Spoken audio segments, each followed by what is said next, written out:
Radio Lomé, il est 12h30.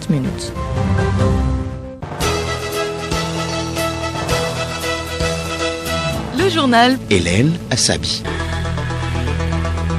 Mesdames et messieurs, bonjour. Merci de nous avoir choisis à l'heure de la grande édition de la matinée. Au sommaire, rideau hier sur l'édition 2023 des luttes traditionnelles et valeurs en pays kabye. Le chef de l'État, Faure Sosna-Gnassingbé, a rencontré les lutteurs ce matin. Le Super Miss régional hier au Palais des Congrès de Kara, mademoiselle Eyou Angèle Prudence, a été élue à l'issue de la compétition. Une autre femme à découvrir dans ce journal, celles qui sont donc associées à la chefferie traditionnelle appelée Reine-Mère dans le Cloto. Comment mènent-elles leur mission? Nous le saurons dans ce journal.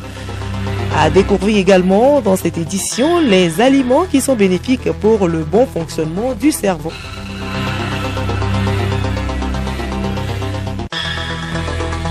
radiolomé.tg.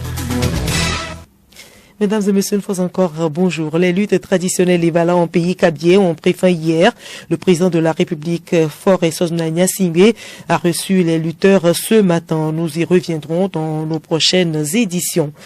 Toujours à Kara, cette fois-ci avec Miss Super Régionale, 26 au départ. Elles seront 12 à représenter les régions centrales, Kara et des Savanes, à la grande finale de Miss Togo 2024. Les finalistes, les dauphines, la Miss Kara, mademoiselle Eyou Angèle Prudence, ont été élus à l'issue de la Super Régionale au Palais des Congrès de Kara samedi. Gabriel Ayena. Toute heureuse et consciente de ses qualités, la Miss Kara a été élue pour avoir su répondre et convaincre le jury et le public lors de ses différentes sorties et prestations. Eyou Angèle Prudence. Je suis très contente d'être couronnée ce soir. Je crois que j'ai participé en donnant le meilleur de moi. J'ai la taille, je suis la plus grande, avec ma forme et ma beauté, l'intelligence aussi. La grande finale arrive bientôt.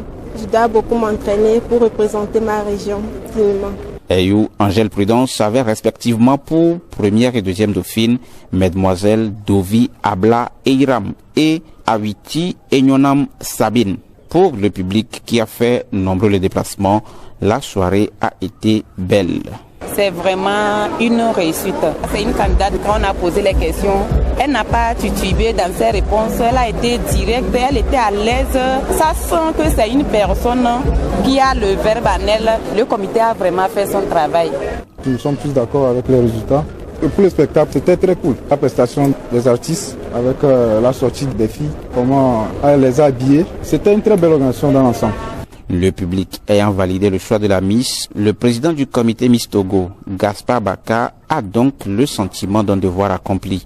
Il revient sur le thème au cœur de l'événement qui est comment promouvoir la consommation locale. Nous essayons de trouver des questions qui pourraient obliger éventuellement les filles à s'exprimer. Pas une question pour un champion ou du TikTok.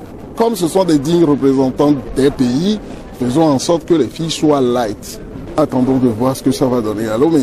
Puisque Lomé, le challenge n'est pas évident, au point où je vous annonce qu'il y aura même un casting qui précéderait la Super Régionale.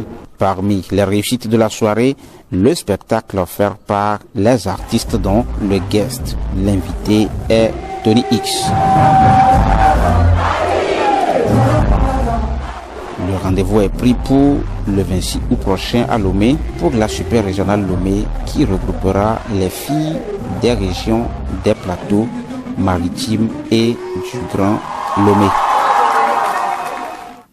Et en parlant toujours des femmes, c'est une particularité dans le Grand Cloto, des femmes associées à la chefferie traditionnelle appelée Reine-Mère. Elles ont comme cahier de charge les problèmes de femmes. Comment mènent-elles leur mission? C'est dans cet élément de Pacom Johnson. Elles sont les collaboratrices des chefs traditionnels. Elles sont en général chargées de trouver des solutions aux litiges ou problèmes liés à la femme. Maman Meseko Adino 2 est reine-mère de Nibadafo dans la préfecture de Dagny. Elle détaille d'abord le processus de désignation d'une reine-mère. Les critères de désignation d'un chef traditionnel de village, à savoir la probité morale, la courtoisie et autres qualités, sont les mêmes critères dans le choix d'une reine-mère. Dans chaque village, il existe une lignée dans laquelle on désigne la reine-mère. Dans la procédure de désignation, il y a le conseil coutumier qui siège avec 3 noms de jeunes filles ou de jeunes femmes qui sont présentées par le conseil de trône de la lignée royale des reines-mères, parmi lesquelles donc le conseil coutumier aura à choisir une des 3 femmes proposées. Tout ceci se passe dans la discrétion absolue et c'est après le choix que les rituels d'intronisation se passent et une fois intronisée, la reine-mère commence par assumer ses fonctions sous l'autorité de son chef de village. Maman Messekou Adino II revient sur les charges qui relèvent de leurs fonctions de reine-mère. Le chef des femmes, c'est elle qui s'occupe des questions liées aux femmes en général. Vous le savez, les questions des femmes. Et elle s'occupe également de l'entretien du village. Tout ceci se passe dans une bonne entente. Ce n'est pas que nous sommes des gendarmes derrière les femmes, mais c'est pour que les normes, les règles qui régissent les sociétés soient respectées. Et comme toute autre fonction, ces femmes reines-mères rencontrent des difficultés. Aucune tâche n'est aisée et à plus forte raison cette fonction de reine-mère parce que, comme on le dit, chaque conflit réglé est un ennemi créé. Parce que celui à qui tu fais des reproches te considérera comme son ennemi. Ce n'est vraiment pas facile de concilier ces 2 tâches de reine-mère et de femme au foyer. Mais c'est l'occasion que nous avons de remercier nos maris, nos familles. Ils sont toujours là pour nous, ils nous aident, ils nous appuient et quand nous-mêmes nous sommes dans une planification bien réussie, nous arrivons à concilier ces 2 fonctions. Pour un développement harmonieux de nos communautés, faisons donc confiance aux femmes.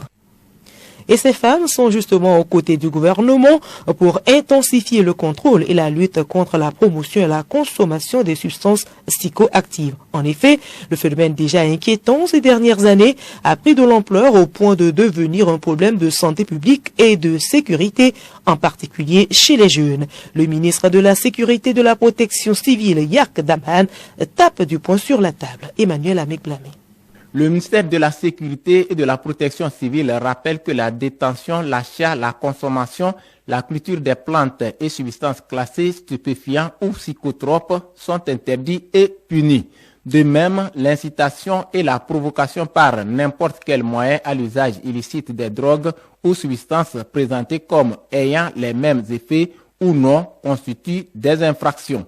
Dans ce sens, ceux qui sciemment auront fourni à un mineur ou une mineure l'un des inhalants chimiques ou toxiques ou des plantes ou substances classées comme stupéfiants ou substances psychotropes seront punis par la loi. Également concernés par ce durcissement des mesures, la vente et la consommation du tabac et ses dérivés ainsi que de l'alcool. Particulièrement épinglé, la chicha ou narguilé, un dispositif de pipe à eau utilisé pour fumer du tabac est très répandu depuis quelques années. Désormais, a assuré le ministère, la vente et la consommation de tabac et ses produits dérivés, surtout dans les milieux publics, dans les lieux de travail, dans les moyens de transport en commun, etc., sont interdites et punies. J'interpelle les jeunes qui s'adonnent à ces pratiques. Arrêtez maintenant au risque de tomber sous le coup de la loi, a exhorté de son côté la ministre en charge de la jeunesse, Myriam Dossou d'Almeida. Et pour éviter de tomber sous le fléau de la drogue, les jeunes peuvent s'adonner à l'agriculture. Et sur ce plan, la campagne 2023 de la Carité est lancée. Il est attendu, selon certains spécialistes, une forte demande au cours de cette campagne.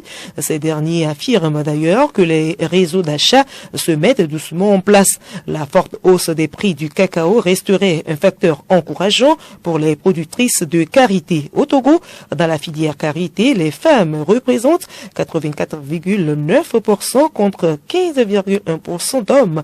Les acteurs de moins de 40 ans représentent 48,5% contre 43,5% pour la tranche de 40 à 60 ans et 88,80% pour les plus de 60 ans. De fortes pluies se sont abattues sur Lomé et ses environs le 12 juillet dernier. Ces pluies ont causé d'énormes dégâts matériels. Des sensibilisations se poursuivent pour éviter les inondations. Nelson Akibode, directeur de la prévention, de coopération et des affaires humanitaires à l'Agence nationale de la protection civile, pour des précisions. Des exutoires naturels qui facilitaient l'écoulement des eaux. La plupart de ces exutoires sont occupés ou bouchés, soit par des tas d'ordures ou des constructions. Et donc, automatiquement, l'eau cherche à couler vers la zone plus facile pour elle. La gestion que nous faisons de notre cadre de vie, je veux faire allusion à la gestion des ordures de toutes sortes. Et ça, on ne finira jamais de le dire, on ne cessera jamais de le dire. Et nous sommes appelés, nous devons prendre conscience nécessairement si nous voulons minimiser, réduire l'effet des inondations, le dispositif que le gouvernement a mis en place pour la gestion des ordures à travers les petites structures, nous devons adhérer. Et nous vous l'annoncions en titre, le cerveau est l'organe qui fait office d'orchestre pour tous les membres et organes du corps humain. Il a besoin d'entretien pour son bon fonctionnement. Voici avec Bénédicte Kanda 6 aliments que conseille une psychiatre nutritionniste de l'université de Harvard. L'alimentation exerce une influence notable sur le cerveau, permettant notamment d'améliorer la mémoire et la faculté de concentration, mais aussi de préserver la santé mentale.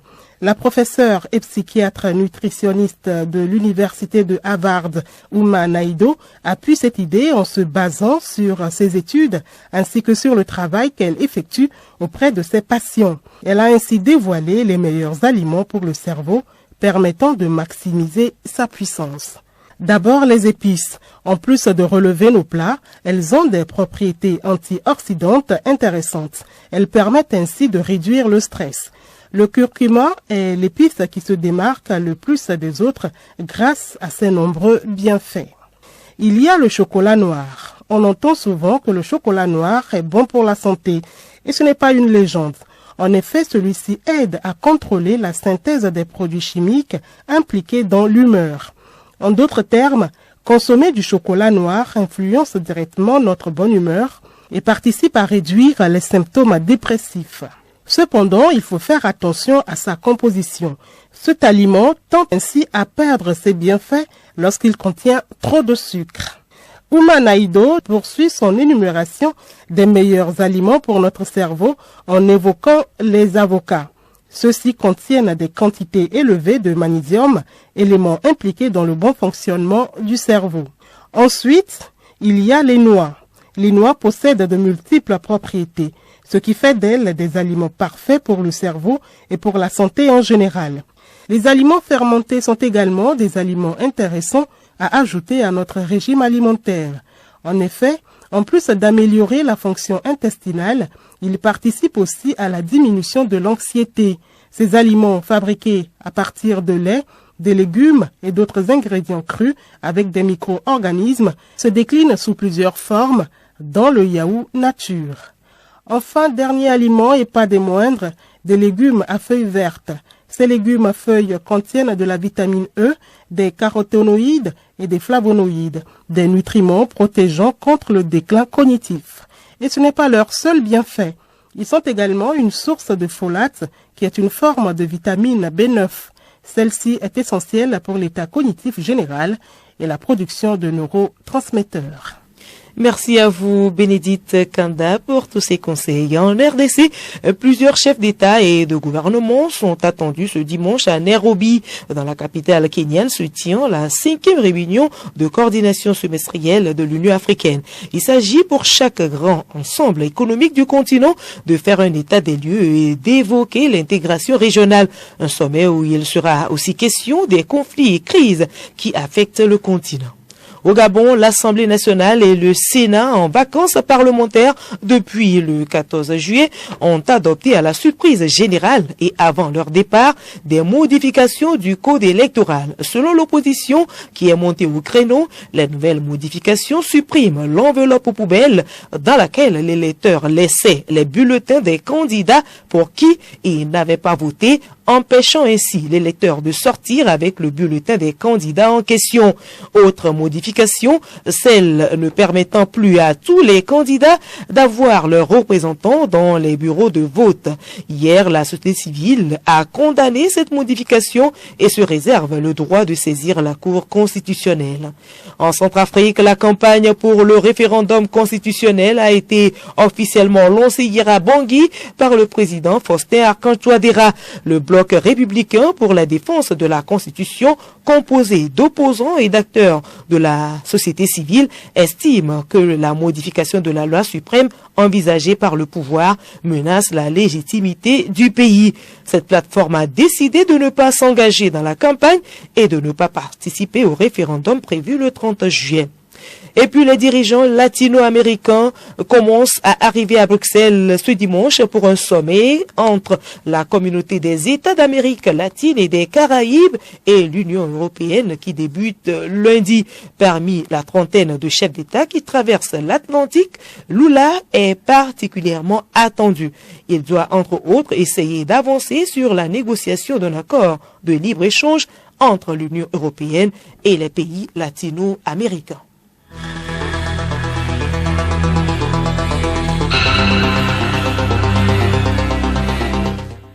Voilà, ici se referme ce journal, mais avant de nous quitter, voici le rappel des titres. Rideau hier sur l'édition 2023 des luttes traditionnelles et valeurs en pays Kabylie. Le chef de l'État, Forest Gnassingbé, a rencontré les lutteurs ce matin.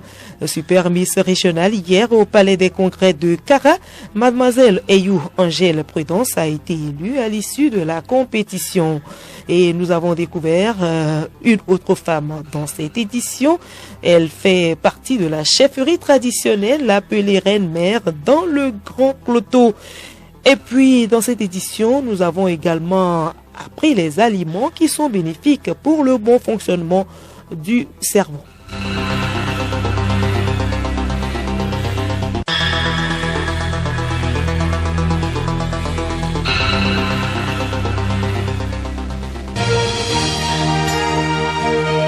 Radio Lomé, boîte postale 434, email radiolomé@radiolomé.tg. radiolomé.tg